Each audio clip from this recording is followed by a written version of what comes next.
আল্লাহ আমার রব, এই রবি আমার সব। দামে দামে তুন মনে তারি অনুভব। তোমার দুনিয়াতে আমি যেদিকে তাকাই, অথই নিয়ামতে ডুবে আছি সবাই। পাক পাখালির গানে শুনি তসবি কলো রব, তসবি কলো রব। আল্লাহ আমার রব, এই রবি আমার সব। আসসালামু আলাইকুম। প্রিয় দর্শক, আপনারা যারা দেশে আছেন প্রবাসে, সবাইকে জানাই অনেক অনেক প্রীতি ও শুভেচ্ছা। শুরু হলো অ্যান্টিবা আয়োজিত এবং লাভ হেলো নিবেদিত অনুষ্ঠান আপনার জিজ্ঞাসা। আপনাদের সাথে আছি আমি জয়নুল আবেদিন আজাদ। আর আপনাদের মনোজাগা প্রশ্নের জিজ্ঞাসার জবাব দিচ্ছেন বিশিষ্ট আলেম ডক্টর মোহাম্মদ মতিউল ইসলাম। আসসালামু আলাইকুম রহমতুল্লাহি ওয়া বারাকাতুহু। প্রিয় দর্শক, আজকের প্রথম ইমেলটি পাঠিয়েছেন একেএম শামসুদ্দিন আহমেদ, নাভানা টাওয়ার বাসাবো থেকে। লিখেছেন, রজব ও শাবান মাসের ফজিলত সম্পর্কে সহি আমল কি? বিসমিল্লাহ, আলহামদুলিল্লাহ, ওয়াসসালাতু ওয়াসসালামু আলা রাসূলিল্লাহ ওয়া বা'দ। রজব মাস, এই মাসকে আল্লাহ তাআলা কোরআনে কারিমে এই মাস সম্পর্কে তিনি বলেন,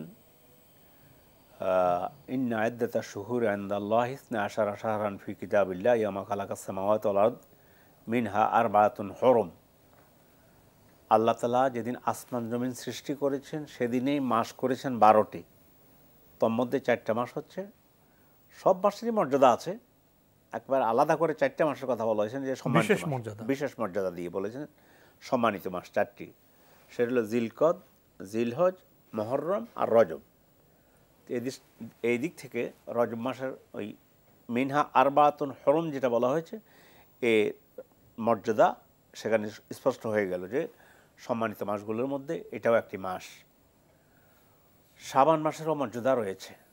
এ মাসে আমাদের করণীয় সেটা হচ্ছে, আমরা বিভিন্ন অনুষ্ঠানে আলোচনা করেছি, রজব মাসের ফজিলত সম্পর্কে আলোচনা করেছি। রজব মাসেই আমাদের নবী মুহাম্মদ সাল্লাল্লাহু আলাইহি ওয়াসাল্লামকে আল্লাহ রাব্বুল আলামিন তিনি তার সান্নিধ্যে নিয়েছেন। মেরাজ হয়েছে, ইসরা হয়েছে এই রজব মাসেই। এবং এই রজব মাসে আল্লাহ রাব্বুল আলামিন তিনি আমাদের রাসূলের মাধ্যমে তিনি আমাদের উপরে 5 ওয়াক্ত সালাত ফরজ করেছেন। এই রজব মাসের ফজিলতের মধ্যে যেটা, সেটা আমাদের রাসূলকে আল্লাহ সম্মান দিলেন। আমরা আমাদের রাসূল সাল্লাল্লাহু আলাইহি ওয়াসাল্লাম তিনি সশরীরে মেরাজে গিয়েছেন, এটার উপর বিশ্বাস করব, ঈমান রাখি। আর অন্য কোনো আমল এ মাসে আলাদা কোনো আমল নেই। স্বাভাবিক নিয়মিত যেমন তাহাজ্জুদ পড়া, যিনি তাহাজ্জুদ পড়েন না তাহাজ্জুদ পড়বেন, যিনি আইয়ামুল বীদের রোজা রাখেন তিনি রোজা রাখবেন। আরবি মাসের 13, 14, 15 তারিখ যিনি সোমবার দিন রোজা রাখেন রোজা রাখবেন, বৃহস্পতিবার দিন রোজা রাখেন রোজা রাখবেন। এগুলোই হলো রজব মাস সহ অন্যান্য আমাদের প্রাত্যহিক নিয়মিত যে সমস্ত আমল করি এগুলো। রজব মাস উপলক্ষে বিশেষ নির্দিষ্ট কোনো ইবাদত নেই, রজব মাসেও নেই। এবং বিশেষ করে যেদিন যে রজনীতে রাসূল সাল্লাল্লাহু আলাইহি ওয়াসাল্লামের মেরাজ হয়েছে সেই দিনও বা সে রাতেও কোনো আলাদা কোনো ইবাদত নেই। রজব মাসে বিশেষ করে মেরাজের যে ঘটনা, সেটা নিয়ে ভাবার অবকাশ আছে, উপলব্ধির বিষয় অবশ্যই উপলব্ধির বিষয় আছে। এবং যে আল্লাহর সৃষ্টি জগৎ, সিদরাতুল মুনতাহা কি, আরশ কি, এবং এই যে ঊর্ধ্বগমনের বিষয়গুলো কি, এ নিয়ে ভাবলে আল্লাহর সৃষ্টি জগতের যে ব্যাপকতা, যে মাহাত্ম্য, সেটা উপলব্ধি করা যায়। এবং স্রষ্টার সৃষ্টিকে উপলব্ধি করতে পারলে স্রষ্টাকে বোধ হয় আমার উপলব্ধির কাছাকাছি যেতে পারবো, বুঝতে আরো সহজ হবে। তখন আমাদের যে মন মানসিকতা সেটা উন্নতি ঘটবে, আমাদের ইবাদতের মান উন্নত হবে। আসলে রজব বা মেরাজকে কেন্দ্র করে আমাদের দার্শনিক ভাবনা বলি, উপলব্ধি জগৎ বলি, সেটা অনেক বিস্তৃত করার অবকাশ আছে। জি, আল্লাহ তাআলা কোরআন শরীফে বলছেন, ইন্না ফি খালকিস সামাওয়াতি ওয়াল আরদি ওয়াখতিলাফিল লাইলি ওয়ান নাহার লা আয়াতিল লিউলিল আলবাব আল্লাযীনা ইয়াযকুরুনাল্লাহা কিয়ামান ওয়া কুউদান ওয়া আলা জুনুবিহিম ওয়া ইয়াতাফাক্কারুনা ফি খালকিস সামাওয়াতি ওয়াল আরদি রব্বানা মা খালাকতা হাযা বাতিলা সুবহানাকা ফাকিনা আযাবান নার। একটু বাংলায় অনুবাদ করুন। আল্লাহু আকবার। ইন্না ফি খালকিস সামাওয়াতি ওয়াল আরদ, নিশ্চয়ই আসমান জমিন সৃষ্টির মধ্যে, ওয়াখতিলাফিল লাইলি ওয়ান নাহার, রাতের পর দিনের দিনের সাথে যে দিনের পর আবর্তন পরিবর্তন। লা আয়াতিল লিউলিল আলবাব, জ্ঞানীদের জন্য অনেক নিদর্শন রয়েছে। নিদর্শন রয়েছে, এখানে গবেষণা বিষয় আছে, গবেষণার বিষয় উপলব্ধি আছে। বিষয় আছে। হ্যাঁ। আসলে স্রষ্টার সৃষ্টিকে যদি আমি উপলব্ধি না করি, তাহলে স্রষ্টার মাহাত্ম্যকে আমি কিভাবে বুঝবো? তারপর আল্লাহ বলতেছেন, আল্লাযীনা ইয়াযকুরুনাল্লাহা কিয়ামান ওয়া কুউদান ওয়া আলা জুনুবিহিম, যারা দণ্ডায়মান অবস্থায়, বসা অবস্থায়, পাঁজরের উপরে শুয়ে আল্লাহর জিকির করে, বলতে সালাত আদায় করে, স্মরণ করে, আল্লাহকে স্মরণ করে। ওয়া আলা জুনুব ওয়া ইয়াতাফাক্কারুনা ফি খালকিস সামাওয়াতি ওয়াল আরদ, আল্লাহর সৃষ্টি বৈচিত্র্য নিয়ে চিন্তা করে। তারপরে বলে রব্বানা, হে আমাদের প্রতিপালক, মা খালাকতা হাযা বাতিলা, এটা কোনো মানে অযথাই আপনি সৃষ্টি করেন নাই। মানে সৃষ্টি জগৎ অযথা নয়, এর মধ্যে অনেক বিষয় আছে, উপলব্ধি বিষয় আছে, ভাবনার বিষয় আছে। সুবহানাক, আপনি পূত পবিত্র। হ্যাঁ, ফাকিনা আযাবান নার, অতএব আপনি আমাদেরকে জাহান্নাম থেকে মুক্তি দান করুন। কারণ এত বড় সৃষ্টি, এত মহত্বপূর্ণ সৃষ্টি, এত সৌন্দর্য, এত মানব বান্ধব, এত আনন্দকর বিষয়, স্রষ্টার সে সৃষ্টিকে উপলব্ধি করলাম না, শুকর গুজার হলাম না, নেয়ামতের শুকর করলাম না, তাহলে তো আমাকে জান্নাতে পরিবর্তন জাহান্নামে যাওয়ার কথা। সেখান থেকে আমাকে বাঁচান, অর্থাৎ আমি যেন শুকর গুজার হই, সৃষ্টিকে উপলব্ধি করি। হ্যাঁ, তো এটা হলো আল্লাহ সৃষ্টিকে নিয়ে আল্লাহ রাব্বুল আলামিন তিনি গবেষণা করার জন্য বলেছেন। তো এটা গেল রজব মাসের কথা সংক্ষেপে। যেটা শাবান মাস এর পরবর্তী মাস, অষ্টম মাস। রজব মাস হলো রমজান মানে আরবি মাসের সপ্তম মাস। শাবান মাসেও আমাদের রাসূল সাল্লাল্লাহু আলাইহি ওয়াসাল্লাম যে আমলগুলো করতেন, তন্মধ্যে রমজানের পরে আয়েশা রাদিয়াল্লাহু তাআলা আনহা তিনি বলেছেন যে আমি রমজানের পরে, মানে রাসূল সাল্লাল্লাহু আলাইহি ওয়াসাল্লাম কন্টিনিউ রোজা রাখতেন রমজান মাস পুরো মাস। আর এছাড়া এরপরে আল্লাহ রাসূল বেশি বেশি যে মাসে রোজা রাখতেন সেটা হচ্ছে শাবান মাসে রোজা রাখতেন বেশি। এই মাসের গুরুত্ব আছে, এই মাসের গুরুত্ব আছে। এটা কি রমজানের প্রস্তুতি হিসেবে? এটাও আমরা বলতে পারি। তো সেই হিসেবে রাসূল সাল্লাল্লাহু আলাইহি ওয়াসাল্লাম তিনি মানে শাবান মাসে এত বেশি রোজা রাখতেন যে, আর অন্য কোনো, রমজান তো পুরা রাখতেন এক মাস, সেটা ফরজে আইন। এছাড়া রমজানের আগে শাবান মাসে রোজা রাখতেন আল্লাহ রাসূল সাল্লাল্লাহু আলাইহি ওয়াসাল্লাম। এবং তিনি বলেছেন, ওনাকে জিজ্ঞাসা করলো, তো আপনি এত বেশি রোজা রাখেন কী জন্য শাবান মাসে? তখন তিনি উত্তর বললেন যে, আমি এত বেশি রোজা রাখি এই জন্য, শাবান মাসে বান্দার আমল আল্লাহর কাছে উঠানো হয়। তো আমি চাই যে আমার আমলটা আল্লাহর কাছে উঠুক, সেটা হচ্ছে আমি রোজা অবস্থায় আমার আমলটা আল্লাহর কাছে পৌঁছাক, এটা আমি পছন্দ করি, আমি ভালোবাসি। কত সুন্দর উপলব্ধি। তো এই জন্য তিনি এই মানে এই মাসে শাবান মাসে বেশি বেশি রোজা রাখতেন। এবং শাবান মাসে অন্যান্য ইবাদত রয়েছে, আইয়ামে বীদের যে রোজাগুলো, সেবার শাবান মাসও কেউ রাখতে চাইলে রাখতে পারে। অন্যান্য বলতে বিশেষ কোনো ইবাদত নেই, কিন্তু অন্যান্য যে স্বাভাবিক যে সালাত তাহাজ্জুদ আদায় করা, ইবাদতগুলো, আইয়ামে বীদের রোজাগুলো রাখা, প্রত্যেক সপ্তাহের বৃহস্পতিবার সোমবার রোজা রাখা, এগুলো করতে পারে। শাবান মাসের গুরুত্ব সম্পর্কে তো আপনি স্পষ্ট করে আমাদের বললেন, কিন্তু আমাদের জনপদে এই শাবান মাসকে কেন্দ্র করে, অর্থাৎ লাইলাতু নিসফে শাবান, শাবানের যে মধ্য রজনীকে কেন্দ্র করে একটি বিষয় এভাবে এসছে যে সেই রজনী একটি ভাগ্য রজনী। আসলে ভাগ্য রজনী কোনটি? না, ভাগ্য রজনী হলো লাইলাতুল কদর, যেটা রমজান মাসে হলো। তাহলে আমরা আয়াতগুলো পড়ে যাই। বিসমিল্লাহির রহমানির রহিম। হামিম ওয়াল কিতাবিল মুবিন, ইন্না আনজালনাহু ফি লাইলাতিন মুবারাকা, ইন্না কুন্না মুনজিরিন, ফিহা ইউফরাকু কুল্লু আমরিন হাকিম। আমি এই কোরআনকে নাজিল করেছি একটি বরকতময় রজনীতে। এর ব্যাখ্যা আবার কোরআনেই দিচ্ছে, ইন্না আনজালনাহু ফি লাইলাতুল কদর, আমি এই কোরআনকে নাজিল করেছি লাইলাতুল কদরে। আবার লাইলাতুল কদর হচ্ছে রমজান মাসে, সেটা আল্লাহ তাআলা সূরা বাকারার মধ্যে বলতেছেন, শাহরু রমাদান আল্লাযী উনজিলা ফিহিল কোরআন, রমজান মাসে কোরআন নাজিল হয়েছে। তাহলে রমজান মাসে কোরআন নাজিল, রমজান মাসে হল লাইলাতুল কদর, লাইলাতুল কদর হল লাইলাতুল মুবারাকা। সূরা দোকানে যে কথা বলা হয়েছে, একটার সাথে কোরআনের ব্যাখ্যা করতেছে। পৃথিবীতে সবচেয়ে উত্তম ব্যাখ্যা হলো কোরআন দিয়ে কোরআনের ব্যাখ্যা। এবং সূরা আল কদর, কদরের সেখানেও তো আপনার ভাগ্য রজনীর কথা বলা হয়েছে। এই জন্য লাইলাতুল কদর, এবং আল্লাহ রাসূল বলেছেন, তাহাররাও লাইলাতুল কদর, লাইলাতুল কদর অনুসন্ধান করো ফিল আশরিল আওয়াখির মিন রমাদান, রমজান মাসের শেষ 10 দিনে লাইলাতুল কদর অনুসন্ধান করো। তো এই জন্য ভাগ্য রজনী বলতে লাইলাতুল কদরকে বোঝানো হয়েছে। লাইলাতুল কদর হলো রমজানের মধ্যে, মানে ভাগ্য রজনী কিন্তু আসলে ওই যে লাইলাতুন নিসফ মিন শাবান এটা নয়, অথবা আমরা শবে বরাত যেটা বলি এটা নয়।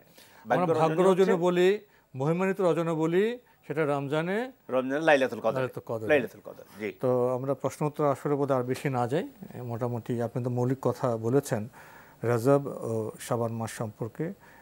প্রিয় দর্শক, আসুন আমরা ধর্মের বিষয়গুলো সম্পর্কে জানি এবং যেটা জ্ঞানভিত্তিক, তথ্যভিত্তিক, সেটা আমল করে অনুসরণ করি।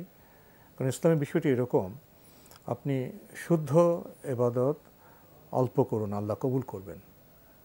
যেটা আল্লাহ বলেননি, রাসূল পথ প্রদর্শন করেননি, মন গড়ে সে আবাদত আপনার যতই ভালো মনে হোক, আপনি যতই করুন, সেটার কোনো ফায়দা হবে না, সওয়াব হবে না, বরং গুনাহ হওয়ার সম্ভাবনা আছে।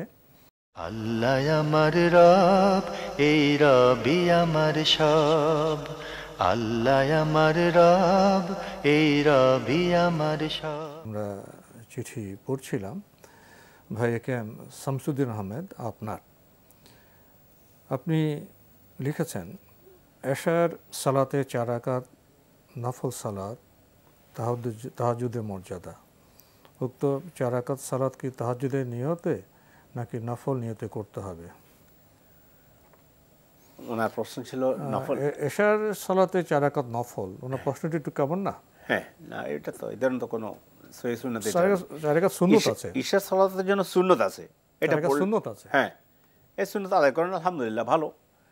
এরপর হলো তাহাজ্জুদ, হলো আলাদা। এখানে তো তাদের নিয়ত আসবে না, না, এখানে তো এশার সুন্নতের নিয়ত আসবে। জি, এশার সুন্নত হবে। তাহাজ্জুদ হলো আলাদা, কিন্তু তাহাজ্জুদের সময় হচ্ছে ঈশার নামাজের পর থেকে শুরু করে রাত, মানে একবারে শেষের দিকে ফজর উদিত হওয়ার আগ পর্যন্ত, সুবহে সাদাকের পূর্ব পর্যন্ত, এটাই হলো সালাত তাহাজ্জুদের রাতের নামাজ, যেটাকে আমরা বলি রাতের নামাজের এটা হলো সময়।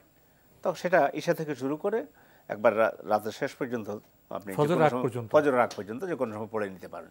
রাসূল সাল্লাল্লাহু আলাইহি ওয়াসাল্লাম ঘুম যেতেন এবং বলতেন, হে আল্লাহ, তোমারই সকল প্রশংসা, তুমি আকাশমণ্ডল ও পৃথিবীর নূর, সকল প্রশংসা তোমারই, তুমি আকাশমণ্ডল ও পৃথিবীর নিয়ন্তা, সকল প্রশংসা তোমারই, তুমি আকাশমণ্ডল ও পৃথিবীর রব, এতে যা কিছু আছে সকলই তোমার, তুমি সত্য, তোমার প্রতিশ্রুতি সত্য, তোমার জান্নাত সত্য, সাক্ষাৎ সত্য, কিয়ামত সত্য। হে আল্লাহ, আমি তোমারই জন্য আত্মসমর্পিত, তোমার উপরে ঈমান রাখি, তোমারই উপর ভরসা করি, তোমারই দিকে মনোযোগী হই, তোমারই বিষয়ে বিবাদ করি, তোমাকেই বিচারক মেনেছি। অতএব আমার পূর্বের ও পরের সকল গুনাহ মাফ করে দাও, যা গোপনে করেছি ও যা প্রকাশ্যে করেছি। তুমি তো আমার ইলাহ, তুমি ছাড়া কোনো ইলাহ নেই। তিরমিজি। এটি কি ঠিক আছে? জি হ্যাঁ, হাদিস সহিহ হাদিস।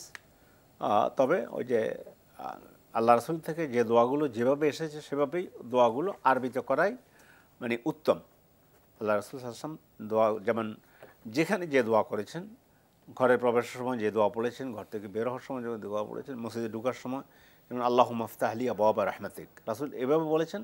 এই জন্য আমি একজন মুসলিম হিসেবে, রাসূলের উম্মত হিসেবে, রাসূল যেভাবে বলেছেন আল্লাহুম্মা আফতাহ লি আবওয়াবা রাহমাতিক, হে আল্লাহ, আপনি আমার জন্য আপনার রহমতের দরজা খুলে দিন। তো আপনি যদি আরবি না বলে হে আল্লাহ, আমার জন্য আপনার রহমতের দরজা খুলে দেন, এটা না বলে আরবিতে বলাই হলো রাসূল যেখানে যে দোয়া যেভাবে পাঠ করেছেন সেভাবে পাঠ করাই উত্তম। জি, আমরা জানলাম। প্রিয় দর্শক, এবার আমাদের হাতে আরও একটি ইমেল, এটি পাঠিয়েছেন হাসিনা এরিন। লিখেছেন, নামাজের সময় সূরা ধারাবাহিকভাবে পড়তে হয়, অর্থাৎ প্রথম রাকাতে সূরা ফাতিহা পর সূরা ইখলাস পড়লে দ্বিতীয় রাকাতে সূরা ফালাক বা নাস পড়তে হবে, আগেরগুলো পড়া যাবে না। এটা কি ঠিক? এ ব্যাপারে আহলে ইলম, ইসলামিক স্কলার যারা, তারা মতপার্থক্য করেছেন। অধিকাংশ, একটা হলো সকলে একমত, উত্তম, ধারাবাহিক রক্ষা করে পড়ে আসা উত্তম, এ ব্যাপারে সকল ইমাম একমত। তারপরে গিয়ে মতপার্থক্য করেছেন, যদি আমি ধারাবাহিকতা রক্ষা না করি, তো একদল ইসলামিক স্কলার বলেছেন যে না করলে এটা নামাজ হবে না, এমনটি নয়, এটা ওয়াজিব না। কারণ আল্লাহ বলছেন কোরআনে কারিমের মধ্যে ফাকরা ও মা তায়াসসারা মিনাল কোরআন, সহজ করে দিয়েছেন। কোরআনে যেখান থেকে আল্লাহ তো নির্দিষ্ট করেননি, না করেনি। একসময় আমার এমন একটা আজ ভাল লাগছে, জি, যেটা পারম্পর্য রক্ষা করেনি। হ্যাঁ, এই জন্য ওখানে বলছেন যেখানে তোমার পছন্দ হচ্ছে, মানে বাধ্যতা করে দেননি। তাহলে আমরা একটা পেলাম যে ধারাবাহিক রক্ষা করার সকল ইমাম একমত যে এটা হলো সুন্দর, ভালো, উত্তম। আর যদি ধারাবাহিক রক্ষা না করি তাহলে এটা ওয়াজিব নয়, ধারাবাহিক রক্ষা করা উত্তম, না করলেও কোনো অসুবিধা নেই। আর একদল আহলে ইলম বলেছেন যে ধারাবাহিক রক্ষা করার কথা বলেছেন। তো আমরা ধারাবাহিক রক্ষা করে তেলাওয়াত করার চেষ্টা করব। আল্লাহ তৌফিক দান করুন। যেটা আল্লাহ এবং রাসূল নির্দিষ্ট করেননি সেটা আমরা নির্দিষ্ট না করলে আমাদের কোনো সমস্যা বলেছি নেই। আমি জি, এটা মানে অত কোনো কঠিন বিষয় নয়। না। প্রিয় দর্শক, আমরা বিষয়টি সম্পর্কে অবগত হলাম এবং কোনটা উত্তম সেটাও আমরা জানলাম। বোন হাসিনা এরিন এরপরে আপনি লিখেছেন, রুকুর পর আবার হাত বাঁধতে হবে, তারপরে সেজদায় যেতে হবে।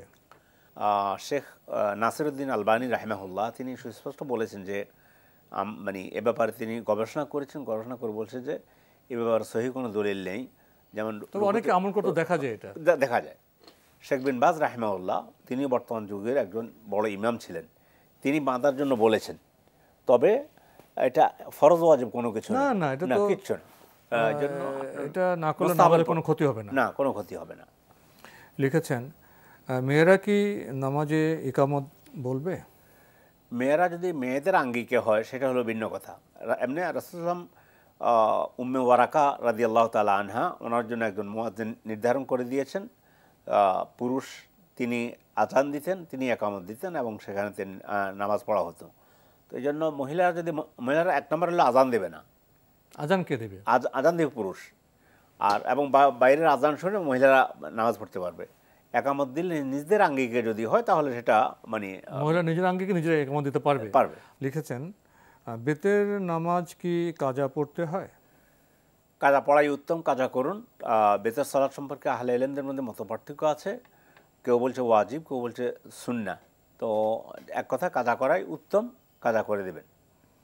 কেউ কেউ বলেন বেতের নামাজ যদি পড়া না হয় তারপর দিনে 2 রাকাত 2 রাকাত করে 4 রাকাত সুন্নত নামাজ পড়লে হয়। যদি দিনে পড়া হয় তাহলে কিন্তু জোর করে ফেলবে, দিনে 2 রাকাত 2 রাকাত করে 4 রাকাত পাঠ করবে, পড়বে। লিখেছেন, মেয়েরা মারা যাবার পর মসজিদে জানাজার ঘোষণা দেয়া কি ঠিক? অসুবিধা নেই।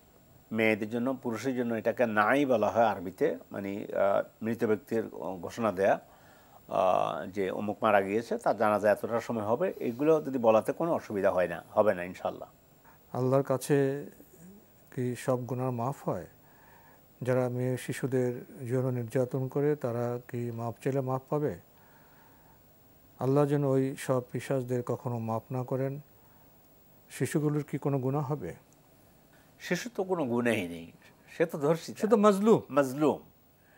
এরপর হলো যার কথা বলেছেন যে তার কোনো মাপ, তার সম্পর্কে তো ইসলাম যে শাস্তির কথা বলেছে তার তো মানে যদি সে বিবাহিত হয় তাহলে তো তার শাস্তি হচ্ছে মৃত্যুদণ্ড।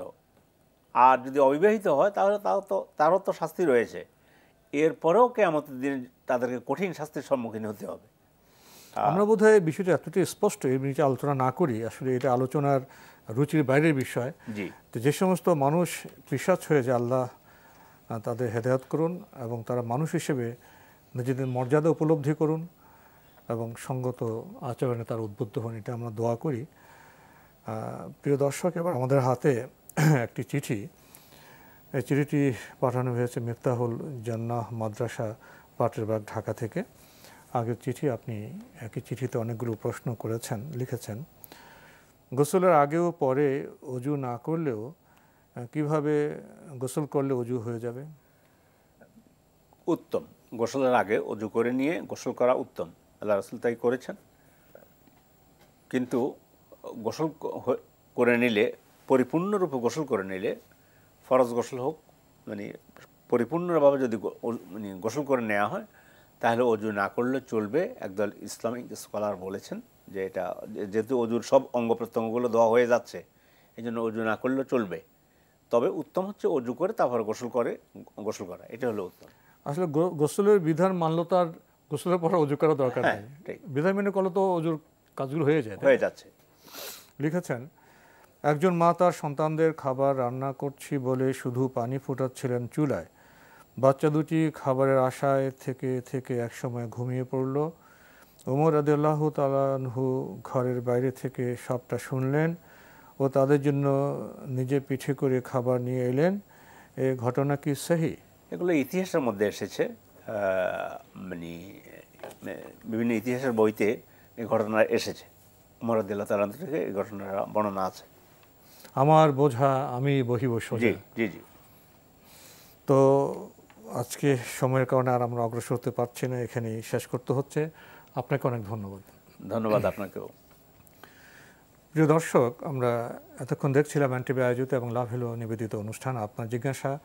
আমাদের অনুষ্ঠান আপনারা এনটিভি অনলাইনেও দেখতে পারবেন, ভিজিট করুন www.ntvbd.com। এছাড়া আমাদের ইউটিউবে এবং ভেরিফাইড ফেসবুক পেজে অনুষ্ঠান দেখতে পারবেন। প্রিয় দর্শক, শেষে এসে আমরা ইতিহাসের একটি প্রশ্ন পেয়েছি। মা চুলোয় আসলে পানি বসিয়েছেন, খাবার নেই। খলিফা তো রাতে বেরোতেন প্রজাদের অবস্থা দেখার জন্য, এবং আমাদের খলিফা শুধু মানুষ নয়, পশু পাখি কীভাবে তাদের রাজ্যে আছে সে খবরও নেওয়ার চেষ্টা করতেন। আসলে প্রকৃত মুসলিম তো শুধু মুসলমানদের জন্য ভাবে না, সমগ্র মানব জাতির জন্য ভাবে, পশু পাখি প্রাণী তাদের জন্য ভাবে।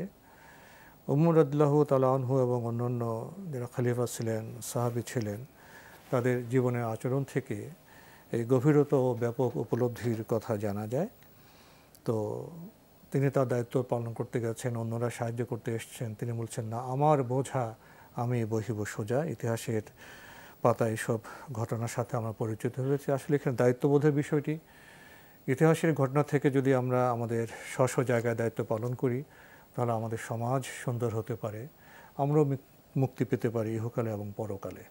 চিঠি লিখুন, প্রশ্ন পাঠান আমাদের ঠিকানায়। পরিচালক আপনার জিজ্ঞাসা, এনটিভি, বিএসসি ভবন, 7ম তলা, 102 কাজী নজরুল ইসলাম এভিনিউ, কারওয়ান বাজার, ঢাকা 1215। আপনারা ইমেলও করতে পারেন। আমাদের ইমেল অ্যাড্রেস আপনার জিজ্ঞাসা @ntvbd.com। প্রিয় দর্শক, মহান আল্লাহ আমাদের সবাইকে নিরাপদে রাখুন, রাখুন শান্তিতে। আসসালামু আলাইকুম। আল্লাহ আমার রব, এই রবি আমার সব, দামে দামে তুন মনে তারি অনুভব। আল্লাহ আমার রব, এই রবি আমার সব।